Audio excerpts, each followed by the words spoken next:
This time on Millennial, they might wake up in the night to Wayne LaPierre rapping on their bedroom window being like, how could you? How could you betray me? It's like Darth Vader.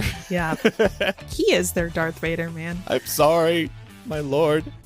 Yeah, you hit send, you quickly realize your mistake, and you unsend it. Yeah, for me, this will really help because anytime I try to type fuck on my phone, it autocorrects to duck to this day. I think everybody has that experience. That's the example Apple should have put up on screen. Yeah. That, because everybody, has experienced that before.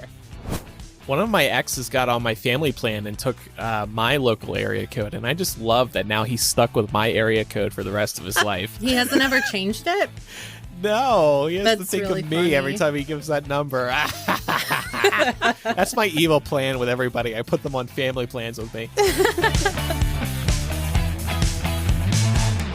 Welcome to Millennial, the home of fake adulting but real unhinged talk this week. I'm Andrew. I'm Laura. And I'm Pamela. And the reason I say this is because we're going to do things a little differently this week. There's just a hodgepodge of stories that we wanted to get to. And in recent months, we've been focusing on 3 to 4 stories and spending more time on them. But with how the past few weeks have been going, with this ruling coming down from the Supreme Court in the next couple of weeks, potentially repealing Roe v. Wade, with so much crazy stuff happening in America, we were just like, let's just throw a ton of shit at the wall this week and see what sticks. And we'll start with this first pillar here. Laura, you coined the name of this, I believe, when we were planning the episode on Friday. So would you like to introduce our first segment? Sure. Our first segment of the day is called Clusterfuck 2022. And I think it's appropriate, Andrew, that you said we're throwing a bunch of shit at the wall to see what sticks, because that's exactly what the insurrectionists did at the Capitol on January 6, 2021. And that's what we're talking about. Over the last week or so, the January 6th hearings have kicked off. And the first session was held in prime time at like 8 p.m. Eastern. The second one happened just yesterday at 10 a.m. And I thought we could just take a few moments to talk about what, stuck out to us the most, what grabbed us, what seemed the most interesting from the hearings so far. They're chaired by Benny Thomas and co-chaired by Liz Cheney. So there is bipartisan representation on this committee, and it has been interesting to hear from people who have different ideological perspectives about the criminal activity that took place that day, not just by insurrectionists, but by, the head honcho himself, Mr., Donald Trump. The head orange himself. Yes. The head orange. Orange Julius. Yeah. Well, I know, Laura, you tuned in live. You texted me and Pam. You were like, I'm ready. You had your bowl of popcorn out. Mm-hmm. You had a Diet Coke with you. Yep. And I was watching too. I was actually going to send you a picture at the same exact time. It was pretty funny. I thought things got off to a good start. Unfortunately, only that first hearing is in prime time. I wish the others were going to be in prime time too, but me too. These others are going to be airing in the middle of the day. And I thought the whole point of the prime time one was to get more attention on all this. And it just seems like, okay, there was a lot of attention on this first one. About 20 million people tuned in live. The way they have been presenting evidence so far and the story they are telling is very compelling. It's backed up with a lot of evidence, a lot of video interviews with Trump's team who testified. One of the biggest revelations was when Liz Cheney said that Trump was aware of the hang Mike Pence chants. And he had said, quote, maybe our supporters have the right idea. Mike Pence deserves it. And it was shocking to hear that. Bill Barr, Donald Trump's former attorney general, said Trump had become, quote, detached from reality and never showed an interest in what the facts were that Barr had tried to present to him in terms of the validity of the election. So those were the two things that stood out to me, and there's more to come. Yes.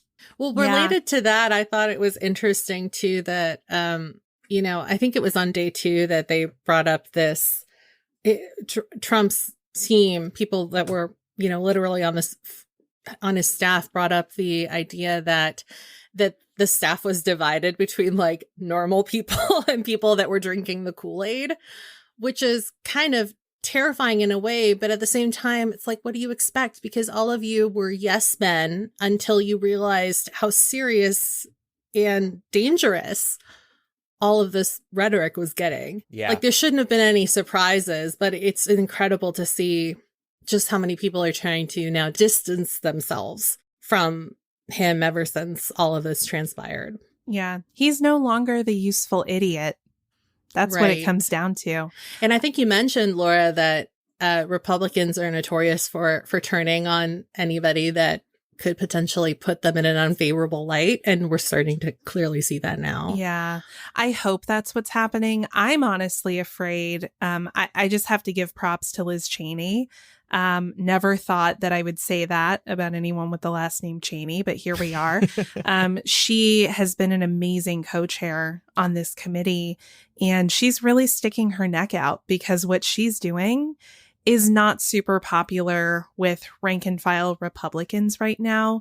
She could very well lose her seat over this. And it just goes to show that she is doing what is right, and she is thinking first about her constitutional obligation to tell the truth and respect our democracy. So I think it would actually be incredibly smart if Republicans would wake the fuck up and be like, hey, you know what? We should nominate Liz Cheney for president. She's going to be our nominee. I would never vote for her. I'm just going to go on the record to say that. But I could at least respect her candidacy based on what I'm seeing here. I disagree with her on everything else, but we can agree on this thing. Definitely. I just wanted to say the body cam footage. Did you guys see this from the Capitol Police? So hard to watch. And we had seen some horrific of this, happening live, but it's so different to see it from the point of view of police officers there. So yeah, getting the shit beat out of them by people who claim to back the blue. That's my favorite. Yeah. I didn't see that footage. I unfortunately only watched the first 30, 45 minutes of the primetime hearing before going to watch another shit show, which is the new Jurassic World movie. And I'm regretting that decision. I wish I stayed and watched this insurrection hearing. Would you say that it's a pretty equal scandal, or? Yes, I feel like it was a bad moment for America, for sure. Did you ask for a refund? No, I didn't. No, I remembered what we said last week. So, yeah, I mean, I would say just for the perspective, I think it is important just to be aware of what, Capitol Police and other bystanders were experiencing that day. When you see news coverage, when you see drone footage, it does not even begin to communicate how dangerous that situation was for individuals who were on the ground there. And I went into this not thinking that I was going to see anything that elicited new feelings from me, but I legitimately got goosebumps and felt sick when I saw this new footage. It's horrific what they were doing to these officers who were just trying to do their job and maintain the calm. So that was probably the hardest thing to see so far. Kind of pivoting a little bit, though, on day 2, we learned that Rudy Giuliani was apparently completely smashed on election night when he was telling Trump to go ahead and declare victory. Now Sounds like he was celebrating a little early. Yeah, yes. Of course, I don't believe him. I believe he was inebriated that night. Yeah. Absolutely. I mean, there are multiple corroborations of this.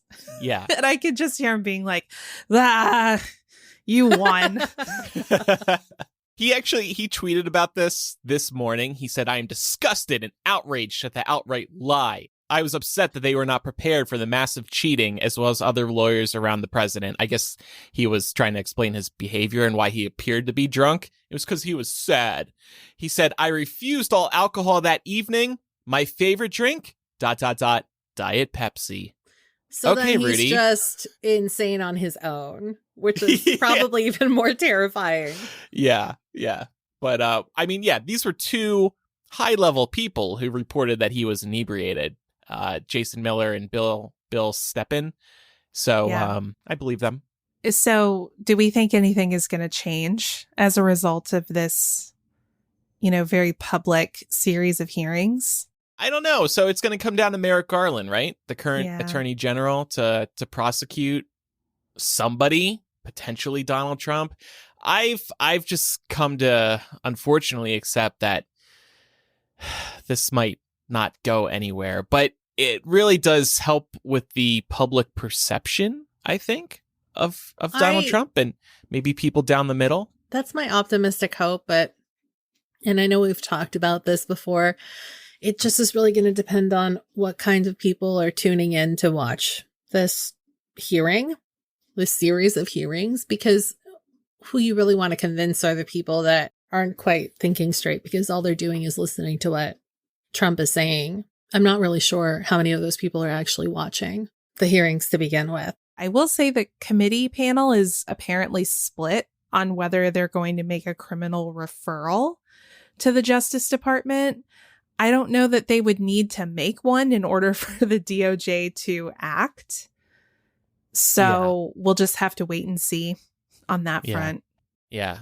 The upcoming hearings are this Thursday, June 16th at 1 p.m. The next one is Tuesday, June 21st at 1 p.m. And then the final one, I suppose, is Thursday, June 23rd at 1 p.m. Those are the three announced thus far anyway. And it seems like they're still promising more fireworks, more revelations, more clips. Yeah, you can also watch them after the fact. The second one I wasn't able to watch live, but I was able to find it on YouTube that evening so I could watch the whole thing. Well, I know you had mentioned the Supreme Court earlier, so now seems as good a time as any to mention that a new ruling came down from the Supreme Court saying that border agents can now make warrantless arrests at residences within 100 miles of the U.S. border. That also includes warrantless searches of vehicles within 100 miles of a border. Did y'all see this? No, I didn't until you two told me about it. The first I saw of it was, and I'm sure a lot of our listeners might have seen this too, there was a graphic going around of, what cities are 100 miles away from the border. And I mentioned to both of you, and I'll say this to anybody listening, that it was very eye-opening for me to see it in graphic form, because in my head, the border is like up where Canada is. So like 2 states away, or down by San Diego, which is all the way, on the other side of California for me. But like realistically, anytime you go to a beach, you're at the border of the United States, which is crazy, especially when you think of just like in terms of my state. And I know every state is different, but like there's so many sanctuary cities that fall within that 100 border radius, including San Francisco and Los Angeles. Yes. Yeah. So, if you look at this graphic that Pam just referenced, most major cities are, along the coast at least, are in that 100-mile range of the border. This is at LA, Philly, New York, Washington, D.C., Richmond, Virginia. You go all the way down the coast, Orlando, Tampa, Houston, Texas, Tucson, Arizona. Vegas is safe. Oh, thank God. Portland, Milwaukee, Chicago, Detroit. It's like all in there. It's basically the vast majority of the U.S. population. These are all of our major population centers. Most people either live near a physical land border or on a coast. The entire fucking state of Florida that falls was wild under this. To me.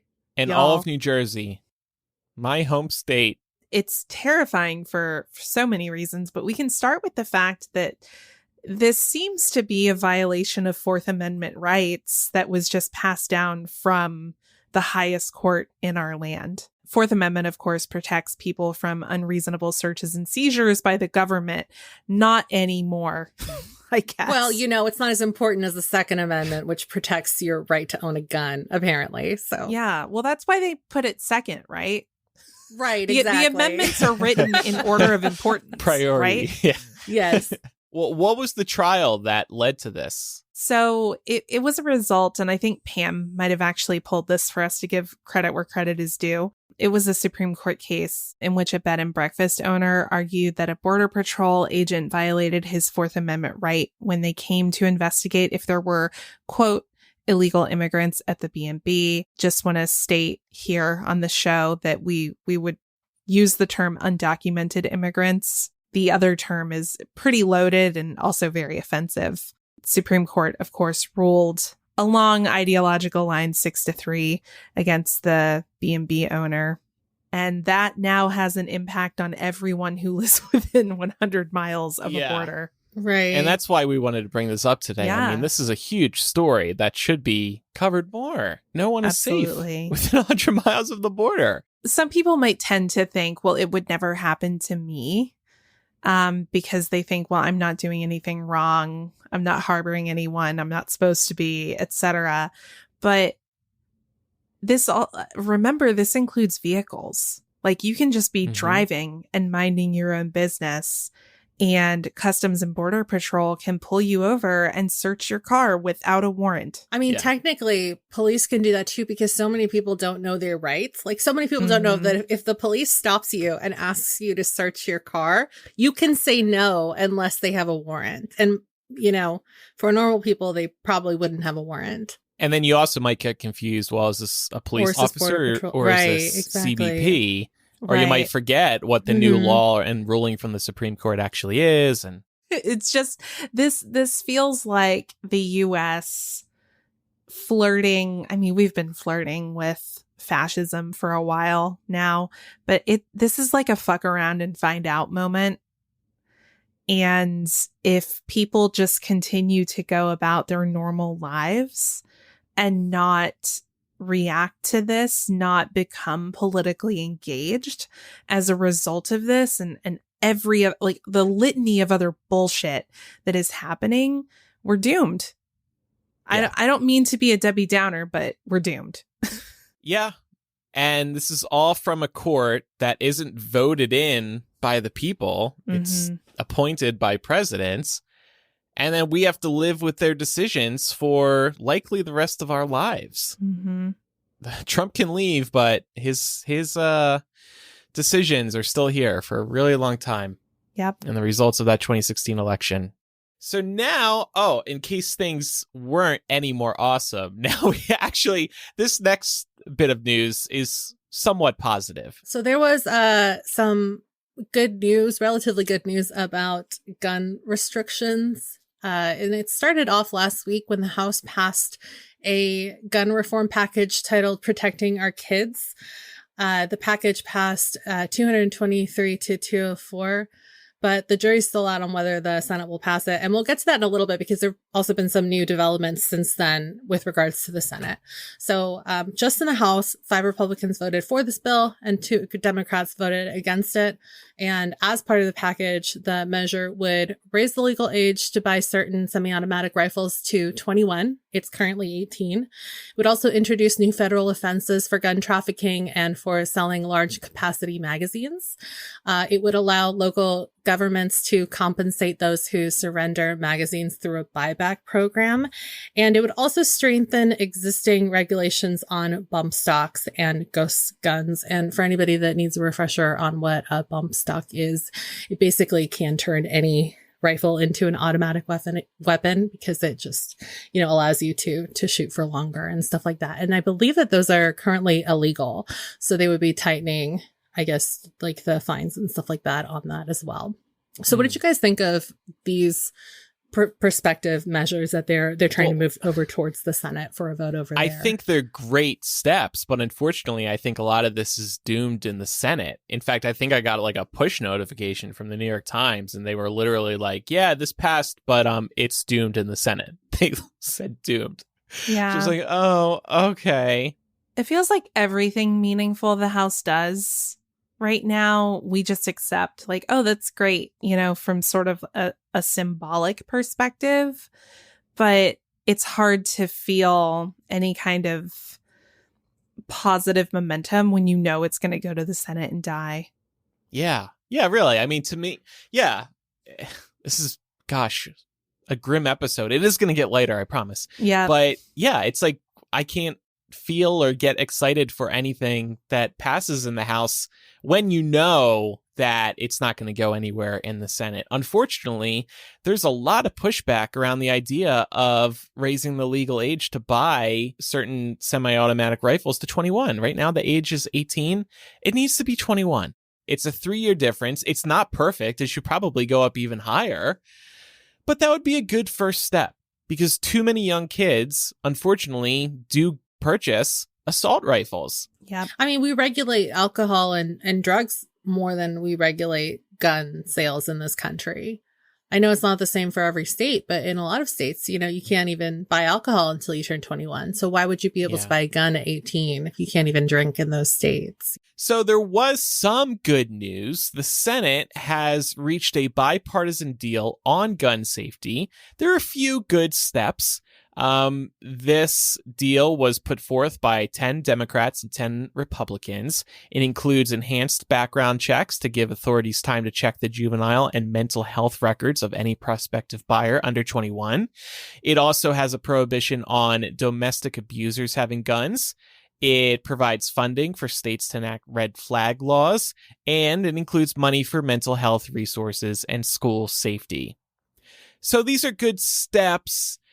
This bill has been celebrated because if it does pass, it'll be the first significant bill on gun control in about 30 years.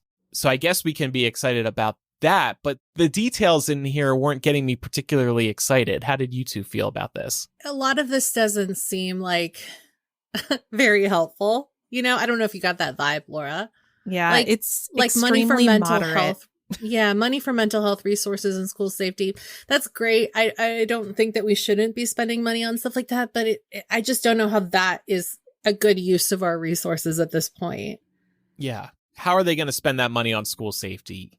There's been all this talk about securing the doors and the windows and all that. So what? They're going to throw extra deadbolts on the doors? Like, are they going to hire more cops? Schools into a prison? Yeah, and we know this all doesn't work, as Uvalde showed us.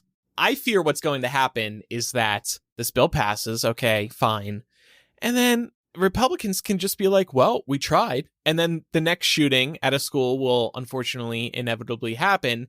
And they'll be like, look, we tried to make changes and we couldn't stop them this way. So we have to keep focusing on just mental health. I just feel like this bill is a way for Republicans to say it's something for them to point at when the next shooting happens.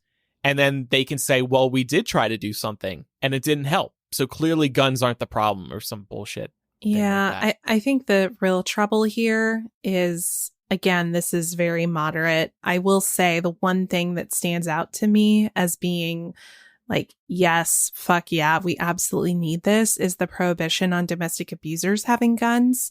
Because as we talked about a couple of weeks ago when we discussed Uvalde, domestic abusers tend to, there's a high correlation between domestic abusers and people who perpetrate mass shootings. So keeping guns out of the hands of people who have a known history of domestic violence, great step. The rest of this, I'm not saying that it would have no impact whatsoever, but it is not as sweeping as the Protect Our Kids Act coming out of the House, right? Right. That said, I am in favor of getting whatever progress we can get, even if it's not as much as we want. President Biden has spoken in support of this bipartisan deal in the Senate. He's asking them to, pen the legislation, get it passed so that he can sign it, so that we can at least do something about this. Yeah. So, I would much rather have this passed than not. I think the issue is because the legislation hasn't been written yet, it runs the risk of not passing the filibuster threshold on all of these items, right? So, for instance, I could see strong Republican, dissent against the idea of preventing domestic abusers from having guns. So if we couldn't break the 60 vote threshold because of one part of this deal, the whole thing falls apart. They have to go back to the drawing board and rewrite the legislation and try again. So I think that's something that we just have to be prepared for. It's not a certain thing that this will pass. Now, here's something that does give me hope. Justin just shared this in our Discord. He's listening live on Patreon. Justin said, Chris Murphy has talked about how it'll show Republicans that they won't be punished for voting for gun regulation and can do more in the future. So that's not a guarantee, but that's certainly an optimistic way to look at it. Let's say this passes. Life goes on for these Republican senators. They can do stuff and not get thrown out of office. They can make some changes when it comes to gun reform and not get thrown out of office. So, okay, that leaves me. I don't know. Good. They might wake up in the night to Wayne LaPierre rapping on their bedroom window, being like, "How could you? How could you betray me?" It's like Darth Vader. Yeah, he is their Darth Vader, man. My lord. Okay. So, the rest of this episode will be later, and it will be fun. We have some WTF news to get to, and we also are going to discuss this viral Twitter post that I saw the other day, bringing us back to the old days. But first, I just wanted to mention that we really appreciate all of our supporters at patreon.com/millennial. We don't have any sponsors this week, and it looks like summer might be pretty light on sponsors for this show. So that's when our Patreon really is immensely helpful to us. So if you enjoy the show and you want to see it continue to thrive, we would greatly appreciate if you pledged at any level at patreon.com/millennial. You get lots of benefits, so many benefits. We're actually recording a new variety show next week. Laura's going to be giving us a presentation on T-Rex. Laura, because you're like a T-Rex super fan? Yeah, so I'm a Jurassic Park super fan, the original, not the abomination sequel films they've made. But I strongly feel that the T-Rex in the original Jurassic Park is the misunderstood hero of the movie, and I'm going to tell you why.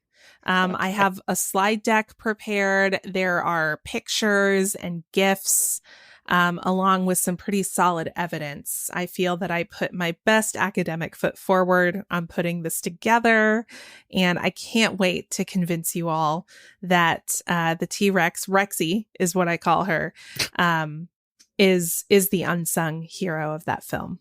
I'm excited for this, and Me it's going to too. kick off a series of unhinged, no offense, Laura, presentations on some of our unexpected beliefs. So that'll be at patreon.com/millennial, along with so much other content. Years and years of bonus content is available there. So thanks to everybody who supports us, and be sure to check it out and see all the benefits. We don't share all of them every week, but you can see all the benefits just by going there. Okay, so now it's time for a load of WTF news. So obviously, I think most people are fairly invested in Spider-Man and most forms that Spider-Man takes on the big screen. But what you might not be as invested in is some of these Spider-Man offshoots that Sony has been trying to make happen, including Morbius, which stars Jared Leto. And if you didn't even realize this movie was out, I don't blame you, because it was pushed back so many times. But it did actually get a theatrical release back in April, and it notoriously tanked at the box office. So for some added context as to what that means, the film only pulled in about $73 million domestically, which is very low for a Marvel adjacent property that is not actually produced by Disney. And it also received a meager 17% critic score on Rotten Tomatoes, although for what it's worth, the audience score was a bit higher at 71%. A bit higher. That's a leap. Well, the real reason I wanted to bring this up is because the real success of Morbius actually came in the form of the memification of this movie, and it really kind of gave Morbius a second life.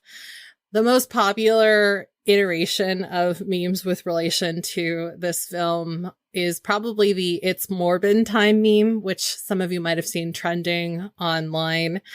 This is a fake quote attributed to the movie, and even Jared Leto got in on the action. He actually posted a video to his socials where he's holding a fake script for Morbius 2, which features the subtitle "It's Morbin Time." So that's pretty fun. But the meme was so popular that it actually somehow convinced Sony that trying to capitalize on the popularization of It's Morbin Time would directly lead to ticket sales. So they decided to re-release Morbius in theaters earlier this month. It hit theaters the weekend of June 3rd. And despite the fact that they re-released it in over 1,000 theaters as part of this re-release, it tanked yet again, because of course it did.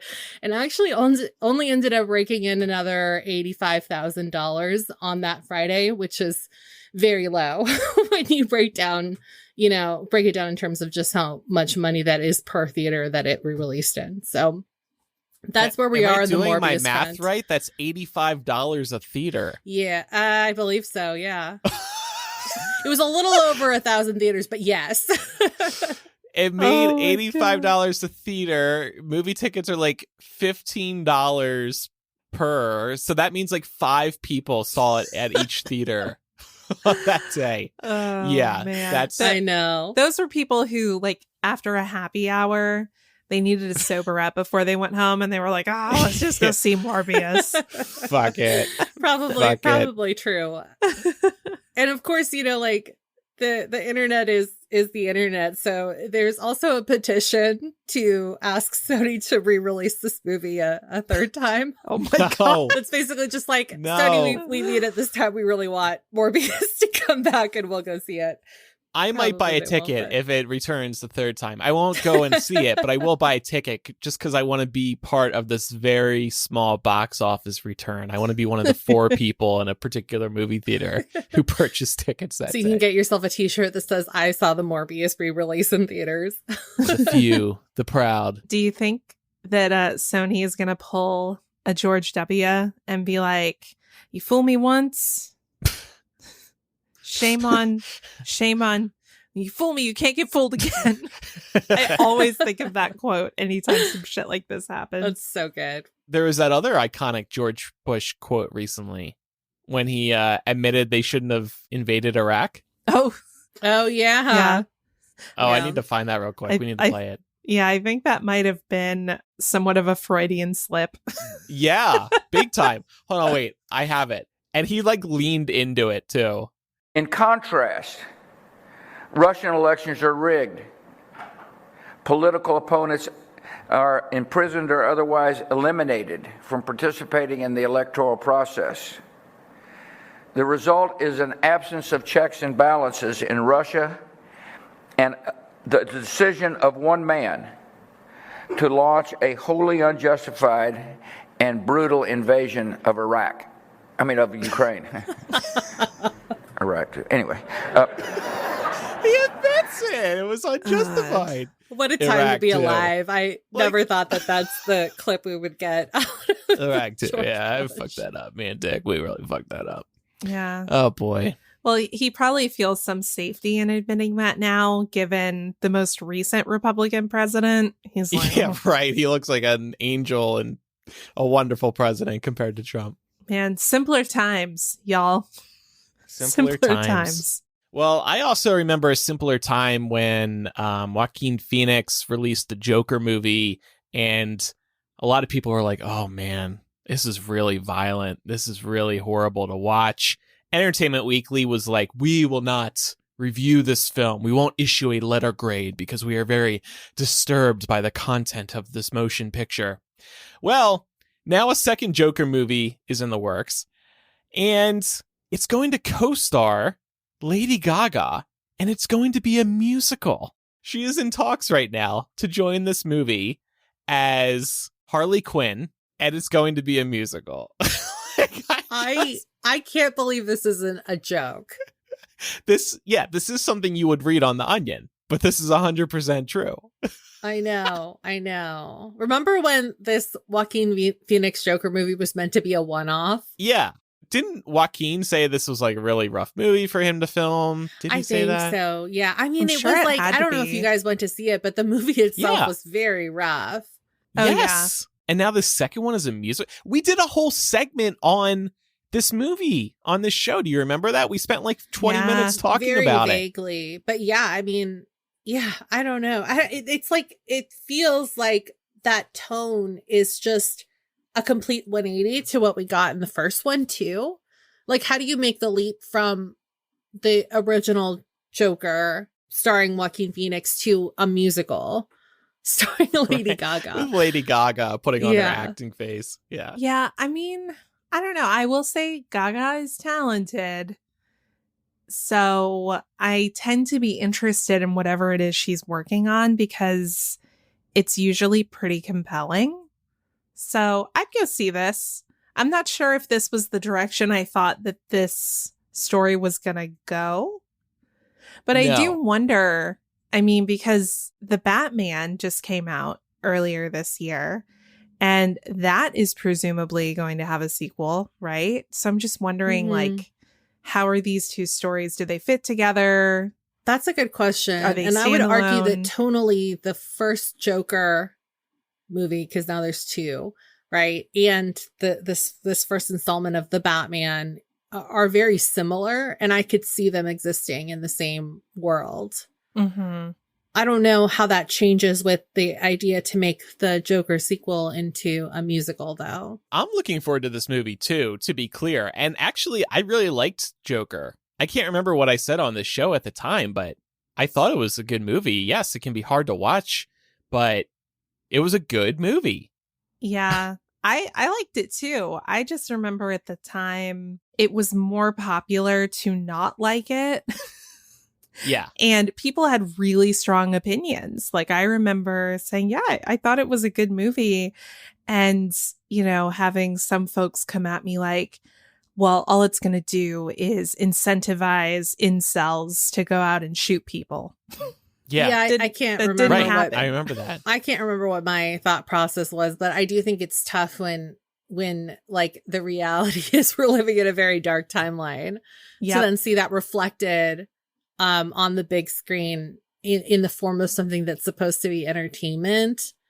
But I feel like in a way, entertainment is at its best when it shows us a reflection of ourselves that's unsavory and perhaps helps move the dial towards what we want to be, Makes you know, think. idealistically. So I do think that the sequel, being a musical with Gaga, does run the risk of it becoming a parody of itself. And I assume that to avoid that, they are going to make this as gritty as possible, just like the first one, just so people don't take it as a joke. I mean, and to be fair, you know, I think that on the surface level, the gut reaction is for most to think, oh, musical must be very jolly, but darker musicals exist. And a good example of that is like, you know, Sweeney Todd is technically a dark comedy musical. So Yeah. Les Mis? That's kind of Yeah. dark, right? yeah, it is. Yeah. Yeah, it's definitely like a dramatic musical for sure. Maybe she'll write the music for it. That would definitely be pique my cool. interest. Yeah. You have to think she's going to write at least one song. She did that with A Star is Born, Mhm. with Shallow. You know what really threw me is I had no idea she was involved with, I think it was writing the music for Top Gun Maverick. Really? Oh, I believe well, she so. has that single for the movie. Yeah, I think that's why, but she was like very prominently featured in the credits. And I had like no idea that she was involved. They really buried the lead there. Interesting. Well, things get a bit stranger here, y'all. A Missouri woman was awarded a $5.2 million settlement from insurance company Geico after she contracted a sexually transmitted disease from her partner in his vehicle, which was insured by Geico. What?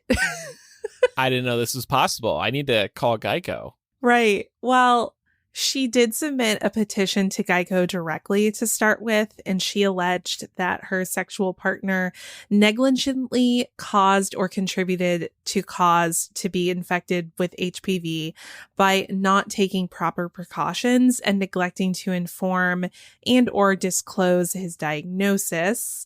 And she also claimed that his insurance policy provided coverage for her injuries and losses, which I guess is technically true. When you have car insurance, you have a line of coverage for if you injure or kill somebody else in your car. But no one ever thought to add does not cover STDs. Right. So she initially, when she was petitioning Geico, she initially suggested that they settle with her for $1 million. And Geico denied her any kind of coverage and also denied her the $1 million settlement she asked for. The case then went to an arbitrator who said, quote, there was sexual activity in the insured's automobile that directly caused or directly contributed to cause the woman to be infected with HPV despite her former partner's knowledge of his positive HPV diagnosis. After that, a panel of 3 judges determined that the arbitrator's recommended $5.2 million settlement would be fair compensation. Geico tried to appeal at this point. Up until this point, Geico's super non-involved. They're just like, no, we're denying your claim. We're denying this request. Goodbye. At this point, Geico was like, now, wait a minute. And ultimately, that panel came back and said that they could have defended their interests by entering a defense of the person that they insured. And they said Geico did not take advantage of this opportunity and instead denied coverage and refused to defend the insured. So essentially, this is the court saying you have a policy with the person that you insure. The right path to have taken here would have been to defend the person that you insure, not to deny coverage to the person who received damages in the car. So to be clear, they were having sex in the car, right? Yes. Okay. Is there a full report? Like they were banging in the back seat? She was blowing him? It doesn't go into those details, but I assume if she got HPV, I assume that there was, full on intercourse happening. Yeah, I didn't expect like the details to be on CNN. I'm just wondering if like Geico has a report with all the details. I would think they would have to. It's just due diligence. I mean, Geico is my insurer. Like Geico does my car insurance, so I can call them and ask for a quote. Okay, now you know. Oh, yeah, you should call and ask them for a quote. Yeah. I don't have Geico, but now I'm thinking of getting it. Yeah, I mean, they're actually pretty good. I've only ever had good experiences with them, but I've also never contracted an STD in someone's car. So yeah, we'll you're see. always sure to do that outside the vehicle. But now you're like, maybe I should I get one inside $5 million? Like, or anything else you insure. I mean, Lou, like, what about a house? What about a house? A lot of STDs transferred. This does open up a homes. whole different can of worms if like housing is involved too. Yeah, because your homeowner's policy also covers you if somebody's injured on your property, or at least it should. Exactly. That's true. Yeah. Interesting developments. Everyone's going to start having sex outside to cover themselves. Yeah. And then you can start suing parks and local governments after what you contract on their local roadways. This is one of those headlines you read and you just like can't believe it at first. Yeah. You're like, this is not what Geico insures for. Yeah. I don't recall seeing that in my policy I would have signed details. Up. Let's talk about a couple Apple stories. There were a couple of fun developments from their Worldwide Developers Conference last week. This is where they unveiled the next version of iPhone software, and there were a couple of features that people were very excited about. First of all, great news for hung-up exes. Beginning with iOS 16, you will be able to unsend or edit a iMessage within 15 minutes of initially sending it. So we're finally getting these features that some social media platforms, not Twitter, have had. I feel like 15 minutes is a good window to edit and unsend a message, right? I think so. I think for the most part, for most people, right away, don't you? Right. Yeah. If you want to unsend something. Yeah, you hit send, you quickly realize your mistake, and you unsend it. Yeah. Yeah, for me, this will really help because anytime I try to type fuck on my phone, it autocorrects to duck to this day. I think everybody has that experience. That's the example Apple should have put up on screen. Yeah. That, because everybody, has experienced that before. Ducking autocorrect. But so while it's good for like little mistakes, it's not good for if you drunk text somebody and you don't realize your mistake until the next morning.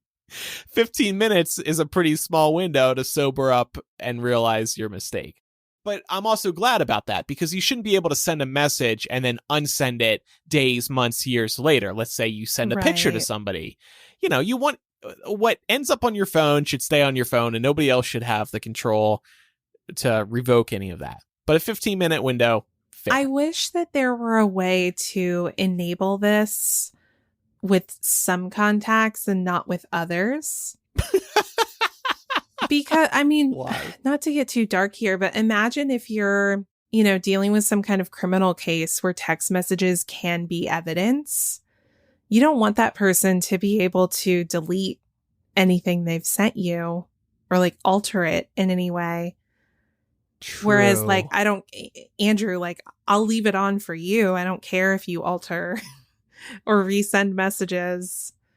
But if you find yourself in a situation where you're talking to somebody who you don't want to be able to do that, I can see that being an issue. Yeah. That's a good point. That would be a great feature to incorporate for sure. And maybe they will, because I know that a lot of people have been talking about that online since this got announced. So I think that could just open up a world of problems, though. Like, would you have to mutually agree to the editing and unsending features? Like, each side of the conversation would have to agree to that? I guess it really only matters if the person receiving flips it on.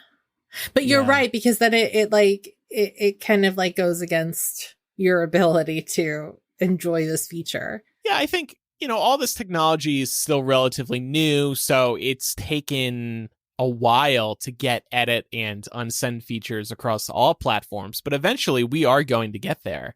And I hate to give Facebook credit, but the nice thing about their edit feature is that you can click on where it says edited and see the original post. So yeah, similarly to Laura's point, SY Lagan 3 said, I watch way too much To Catch a Predator. This could put some kids at risk and make it harder for law enforcement to catch them.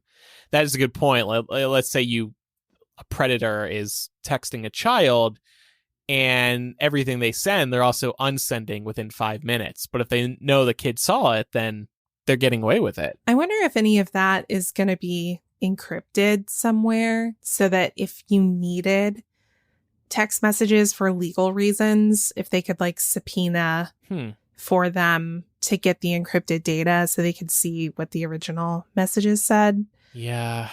But you know what? Again, though, unsending and editing messages, this isn't exclusive to iMessage. There's other platforms that allow this type of thing.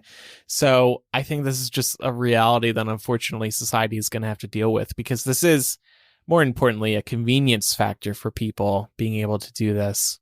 Okay, so one other story, and this is kind of funny from Apple's event last week. They introduced a new feature called iCloud Shared Photo Library. And it has people wondering if Apple is automatically going to share your dick pics with family members. So the description of the feature reads, choose what to include based on a start date or the people in the photos. Once the shared library is set up, you can share photos instantly right from camera, choose to share automatically when other shared library members are nearby, and get smart suggestions for adding photos to the shared library in for you. So people are imagining scenarios, and this is the example that Apple shared. Let's say you go on a family vacation, And then you start a shared photo library. You're all staying in the same place, so all your phones are kind of close to one another. And let's say you go in the bathroom and you're like, damn, my dick looks great in this vacation rental's bathroom lighting. So you snap a photo of your dick. That seems oddly specific. Post it on. I'm just trying to think of a scenario where your dick would accidentally appear in a shared. No, but this idea scenario makes sense. And then with this feature turned on, Apple might be like, oh, here's another photo from the family vacation, and it gets uploaded to everybody's phones. Oh my God. Now, here's the thing. I saw people tweet about stuff like this. Here's the thing. I'm sure Apple has some safeguards in place to prevent dicks, boobs, vaginas, assholes, etc., any nudity from being accidentally posted in the shared family photo folder. We remember last year we spoke about how Apple is developing these safety features so children can't see inappropriate photos. They also, if you look at your Photos app, they identify every little thing in the photo, a human, a boy, a girl, specific people.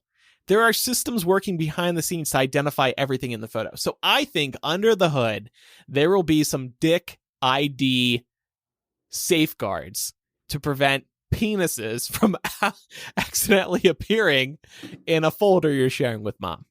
Thoughts? I think that's probably smart. When I think about something like this, I think the potential for human error is probably greater. And I could see a lot of people accidentally including pictures like this, not realizing or not remembering they took them. I guess if you're that worried about, your finger slipping, then you just don't opt into this feature, right? Yes. And that's like a really easy fix. And there is another nice feature that's a part of this. Anybody can delete anyone's photo from the shared family folder. So let's say you're shaming your sister for chugging a Smirnoff Ice or something. If she doesn't like that photo, she deletes it and it is removed from everybody's phone. So I really like that from a safety perspective and just from like nice. An embarrassment perspective. That is a feature to keep an eye on, everybody, the next time you go on a family vacation and start taking nude photographs of yourself. We're going to test it, right? Oh, yeah. You want to test it, Laura? Yeah. Oh, are we? Yeah. Okay, cool. So, yeah, here's the plan. We are going to start a shared photo library between the three of us, and we're going to go on vacation. I'm going to take 80 pictures of my asshole and see if iPhone mistakes it for a donut and post it to the family, to our shared folder. And it just adds the caption, simming. We need to see if my suspicions about safeguards are correct. All right, so to bring us home today, there was this thread on Twitter that I really wanted to talk about. Somebody I follow tweeted, people old enough to remember life pre-internet, what are some less obvious things you miss about that time? And just to get the conversation going here, I wanted to read some of the ones that people suggested to Eric Alper on Twitter. Trying to discern lyrics without the luxury of jumping on a smartphone.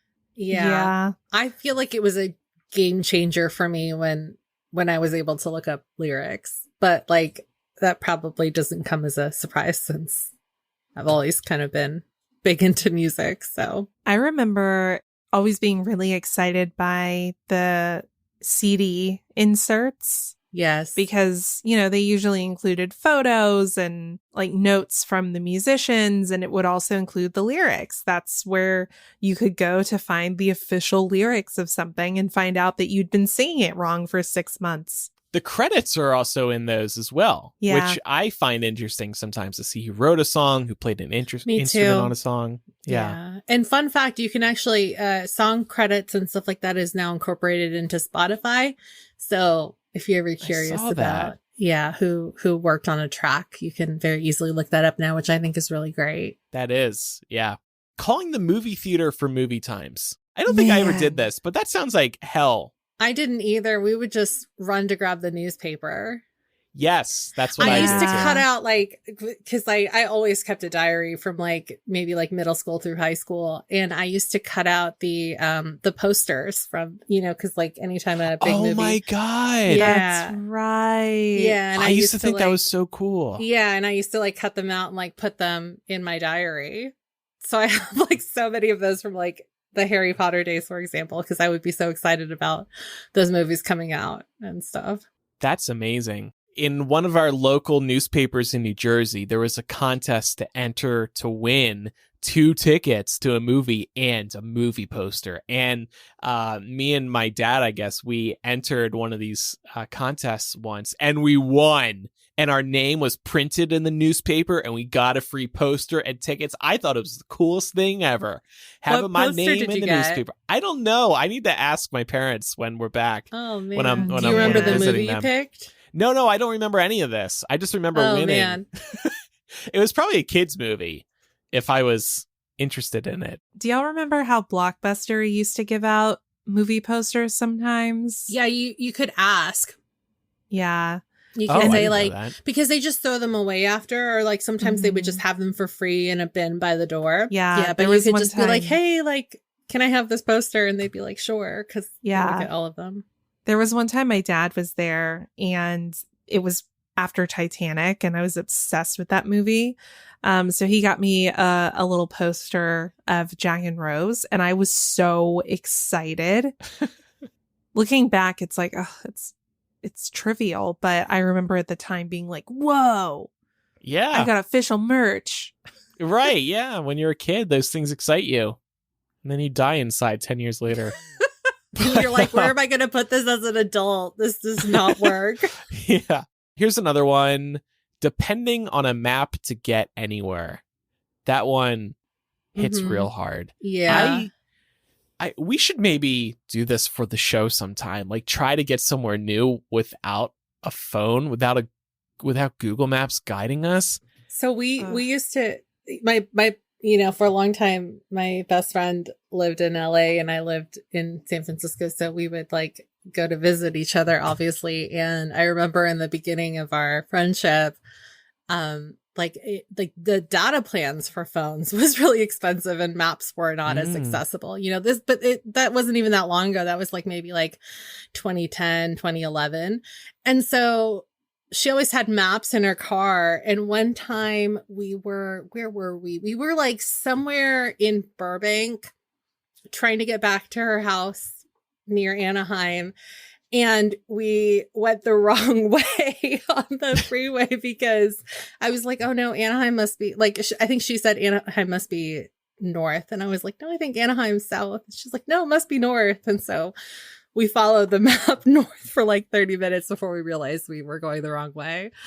But yeah. Oh stuff my like that God. yeah. That's a while. Yeah. I remember printing out directions from MapQuest back in the day. Yeah. Yep, we did that too.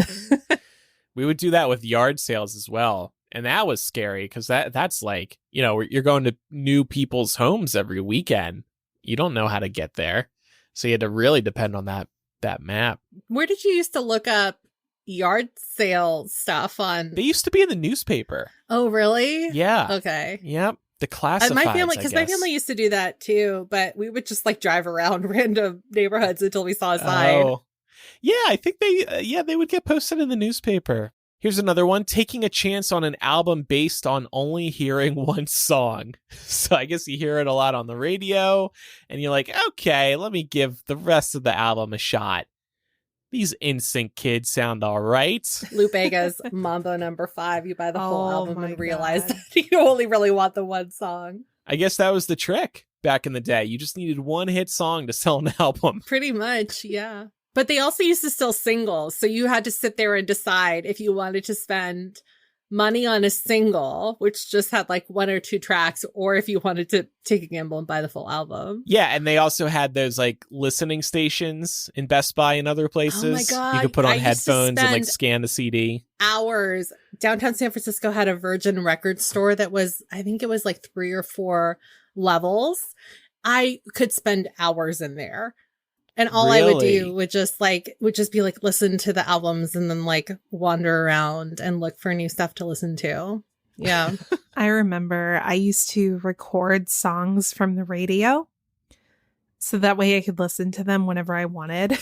Did y'all ever do this? Mm-hmm. Yeah, I Yeah. guess I must have. We used to, when I was in Girl Scouts, sometimes we would drive, like, it used to feel like a long time, but in hindsight, it was probably only maybe like an hour away to go camping. And we would always request a song on our favorite station or whatever station we were going to be listening to on the drive and see if it would play before we got to the place. Oh man, I remember doing stuff like that That's too. fun. This one also got me thinking about, like, when you were debating seeing a movie or a TV show or like buying a video game, you really only had like one review to depend on. It was the one in the newspaper or some cool magazine. In a way, it was better that way because now there's so many reviews online of everything, and critics are often split about something that it makes it harder to decide whether or not you should see or buy something. This is why I don't look up movie reviews. I do, but then I go anyway, even if the review is bad. Here's another one, telling my dad I was spending the night at a friend's house while the friend told his parents the same thing, and going to a party instead before returning home late the next afternoon. 24 unsupervised hours of illegal activity without consequence. I was a goody two-shoes. I never did anything like this, in part Same. because I didn't have any friends to do it with. We used to do this, but with boys. So we would just like not tell our parents that boys were going to be there. Oh, yeah. And we'd always go to like the cool mom's house because the cool mom was never going to rat you out. We have some phone-related ones. Laura, what are these two? These are your own. Oh yeah. I just remember making plans with people without relying on instant messaging. So you would just call their landline in advance. You would make plans, and beyond having their, landline number, you had no way of communicating with them while you were on the way to whatever it was you were getting ready to do. And you just had to find each other when you got to that space. There was no like texting, hey, I'm standing by this thing. It was like you just had to find each other. And you had to remember the plans too. Yeah. Like if you told people a week in advance, you're like, shit, I don't have a digital. I guess you could have a physical planner, but not many kids are probably doing that. Yeah. Yeah. I also just had this memory today. Remember when we were able to dial locally without the area code? So just dialing 7 digits. Did y'all have this? Yeah. Yeah, I guess you're right. Yeah. Yeah. Yeah. It was a big deal in my area when that changed and they added our area code. Yeah. Mhm. They actually like ran out of area codes where I live. And so I refused to give my phone number up because I just, You want that OG area code. Yeah, what you're because saying? now Yeah. like that's how you can differentiate between like the recent transplants and like the OG people. It's the That's really same funny. here in Mhm. Atlanta. I think the 404 area code, it's the most commonly known Atlanta area code. And I don't think they have them anymore. One of my exes got on my family plan and took my local area code. And I just love that now he's stuck with my area code for the rest of his life. He hasn't ever changed it. No, he has to That's think really of me every funny. time he gives that number. That's my evil plan with everybody. I put them on family plans with me.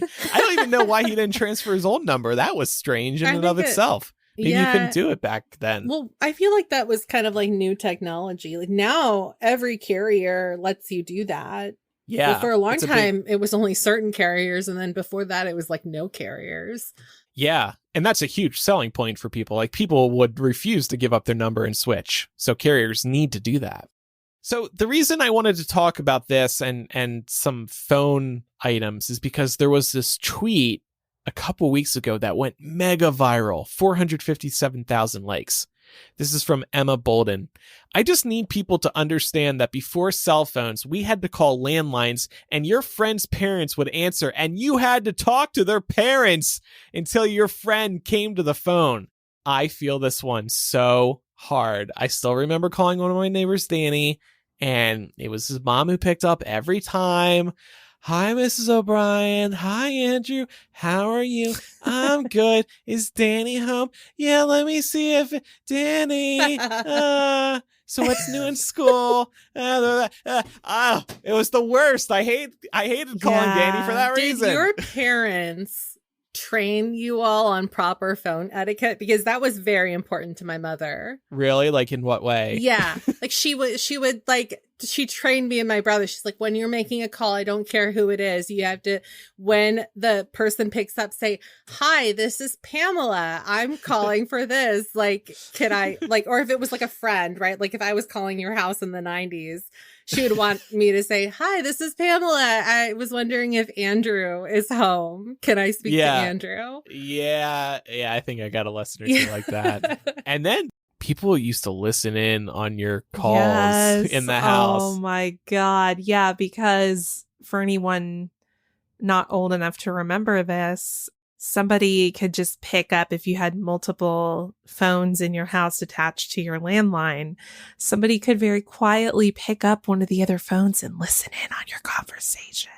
Yeah. And it was, I remember being super paranoid about it. Because I knew they could do it.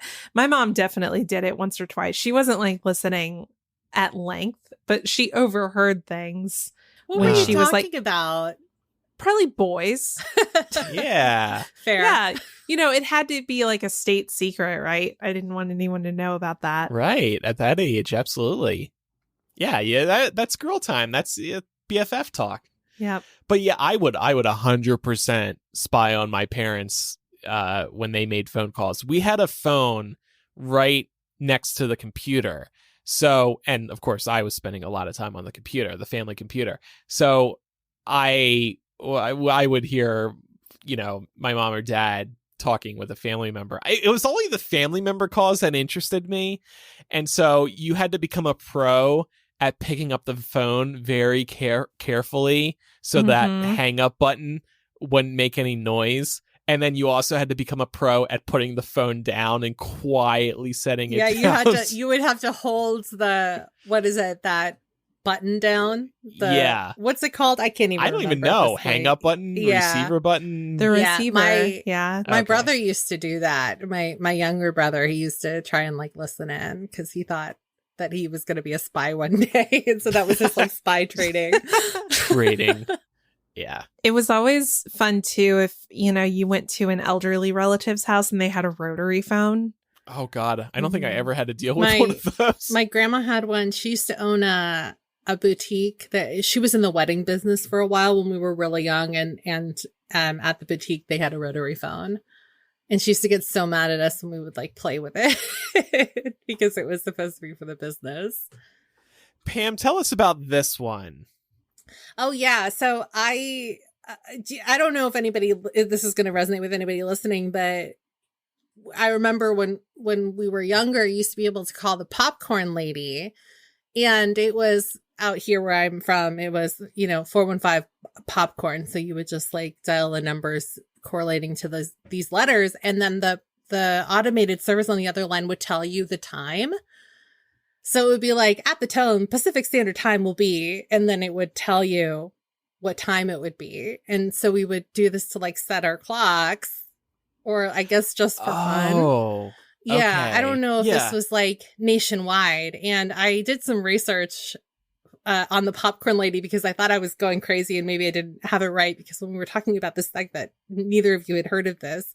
No. And I guess she was on the other line until 2007, so fairly recently, that you could still call this number in the Bay Area to get the time. And it was all based on like the master clock out on the East Coast in New York. So it was like the most accurate time that you could get. I was just trying to think like, what on earth would you need this for? If you need to call this, then you need a little wristwatch. Yeah, but like your wristwatch could be inaccurate, technically. By so she what? would say like Pacific Standard Time will be 5:59 and 20 seconds. And then you would hear the beep. And then 5 seconds later, she would say at the tone Pacific Standard Time would be 6 o'clock and 10 seconds.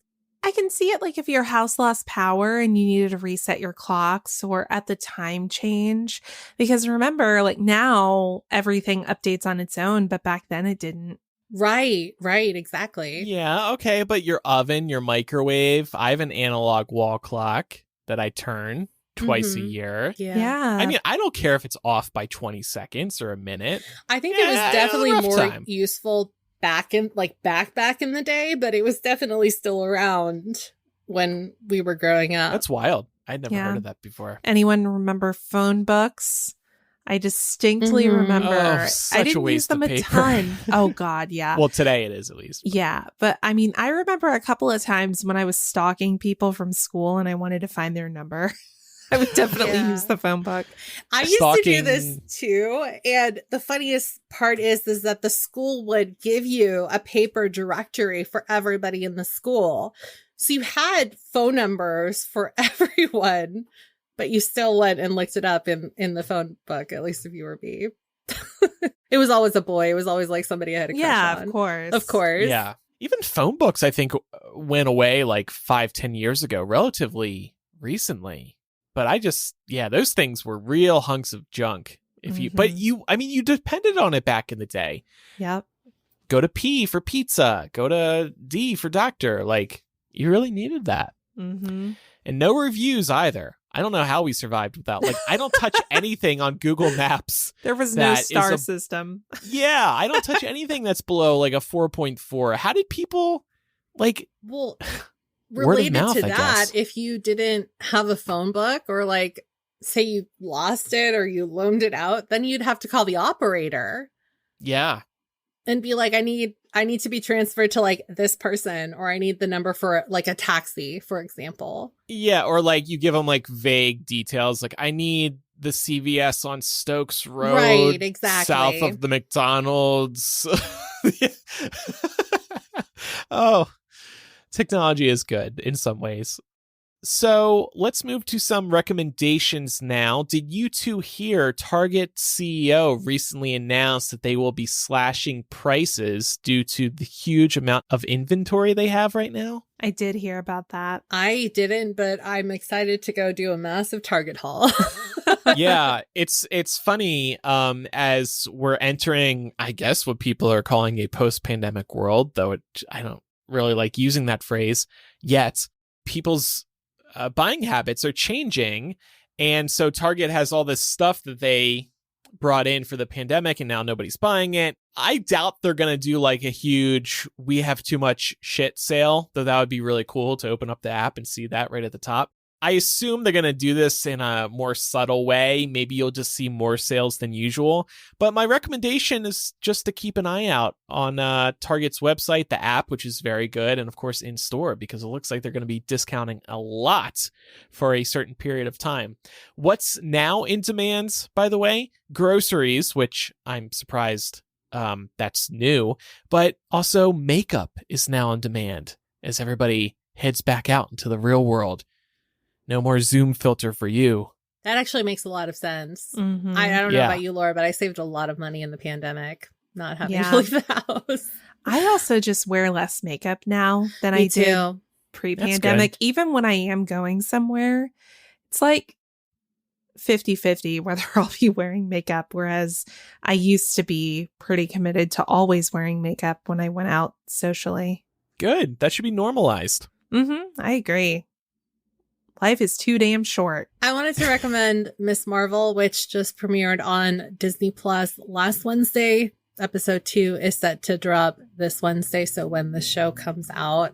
I have not read the comics, but I just thought that this show was so delightful and it was so refreshing and it's just so much fun. So if you haven't checked this out, I would highly recommend doing so. And you really don't need very much context as to who Kamala Khan is or anything like that. It's just very easily digestible, even if you have no touchstone for who she is. Yeah, I'm going to break the rules this week and copy Pam. We watched the first episode of Ms. Marvel as well, and it is so good, y'all. Genuinely, like Pam said, you don't have to really have any background at all on this character. It's a really compelling story, even if you know nothing about the Marvel Cinematic Universe. And the way it's shot is very unique, I found. There was a lot about it to enjoy visually, but the storytelling is also very impactful. So I'm excited to see more. Me too. I thought it was that there's a little like 4-minute intro to Miss Marvel package that you can see in like the extras on Disney Plus as well.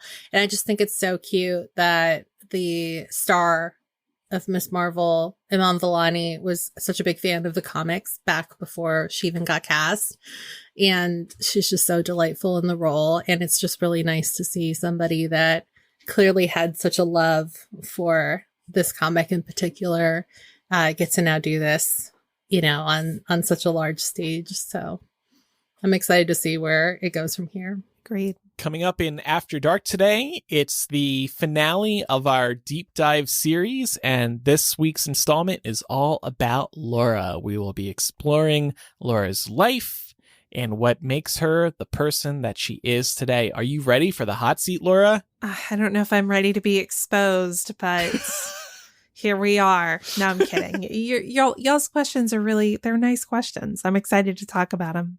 Nice questions. Okay. We gotta dig deeper, Pam. I know. think Our follow-ups I didn't gotta like be that. really good. They have to be spicy. Bring them on. You just made a big mistake, Laura. I can take it.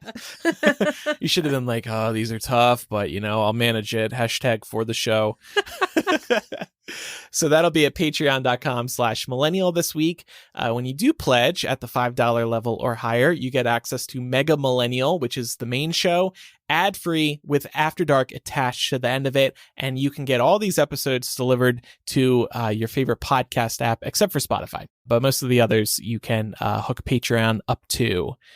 So again, patreon.com/millennial. Thanks, everybody. If you have any feedback about today's discussion, you can write to millennialshow@gmail.com, or you can use the contact form or anonymous confessional on millennialshow.com. You can also follow us on social media. We are Millennial Show on Instagram, Twitter, and Facebook. And then over on TikTok, we are Millennial Pod. Thanks, everybody, for listening. Be well. I know it's a tough time right now, like I said at the top of the show. So everybody take care of yourselves. Try to relax, have some fun, but keep an eye on everything that's going on, and we'll get through it together. I'm Andrew. I'm Laura. And I'm Pamela. Bye, everyone. Bye.